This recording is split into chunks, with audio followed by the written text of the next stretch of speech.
Kuartal kedua pertumbuhan negara dikatakan naik 7%. Sahabat tahu kan, masyarakat kita sangat limit sekali pengetahuannya. Memang selama 20 tahun ini cara memimpin negaranya seakan tidak meminteri rakyat tetapi malah membodohi rakyatnya. Jadi data 7% ini salah? Ya enggak, bukan salah. Data itu benar 100%. Tetapi pemahaman masyarakat yang awam, terutama pengagum pejabat-pejabat saat ini, salah memahami arti naik 7% itu yang memang digiring ke arah tidak paham. Demikian juga oposisi. Itulah mengapa New Mind tidak impress dengan oposisi, tidak mau gabung dengan oposisi, karena memang aneh dan gak paham bernegara semua. Semuanya politikus, bukan negarawan. Sisanya barisan pasukan yang dikatakan penjual agama yang kalah dengan mereka yang pakai kampanye kebinekaan yang didukung dengan cuan yang besar. Begitu angka 7% kuartal kedua naik, oposisi bengong. Gak ngerti atau malah nuduh data tersebut hoax. Sementara pengagum pejabat mengatakan tuh naik kan, hebat kan pejabatnya. Sementara realita tetangga seputaran dan orang jauh sebelum PPKM sudah berat ekonominya. Sekarang lebih gak muter lagi, nambah sekarat,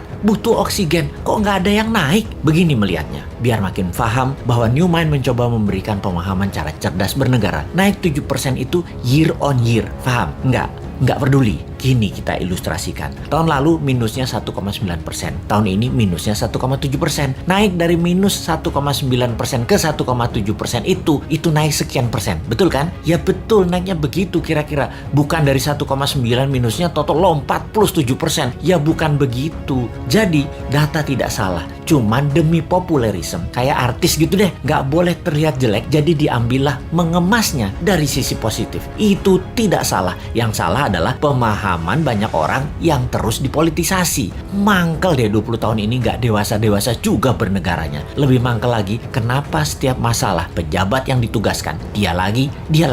Ini menunjukkan apa? Tidak ada yang mampu, atau dia tidak paham mengelola, atau manajerialnya lemah, atau dia memiliki gaya kepemimpinan yang lain, yaitu gaya kepemimpinan yang menugaskan anak buah, dan kalau anak buah salah, anak buahnya yang disalahin karena ketidakmampuan tersebut. Posisinya kayak menang, kayak raja. Kalau kayak gini ini bukan leader yang baik. Kalau di perusahaan ya, seorang direktur memanggil 5 manajer di bawahnya dan menugaskan masing-masing departemen harus untung, harus membuat profit. Bayangin, buat profit itu kalau di perusahaan. Kalau menteri mah nggak buat profit, hanya menyelesaikan masalah non-cash. Harusnya gampang ya. Lalu manajer tadi tidak ada yang menghasilkan profit. Direksi tadi marah-marah. Kenapa? Target tidak tercapai. Manajer balik lagi kerja, nambah runyam. Bukan nggak profit, malah rugi. Direksinya nambah marah-marah. Ketika laporan ke pemegang saham, direksi mengungkapkan kinerja manajernya. Entah bagaimana, mungkin karena shareholdernya bukan orang pintar juga, mereka banyak yang setuju memang manajernya yang nggak bisa kerja, setuju dengan direksi. Di sisi shareholder, ada shareholder yang minoritas yang mengatakan bukan, itu direkturnya yang tidak bisa mengajarkan manajernya, tidak directed leader, tidak berpengalaman bisnis multinasional, memang dia yang tidak mampu. Malah ribut sesama pemegang saham dan berusaha membeli saham milik minoritas dengan harga murah. Lalu diusahakan yang beli adalah investor asing, dan yang minat adalah investor dari Tiongkok yang memang mitra dagang perusahaan tadi.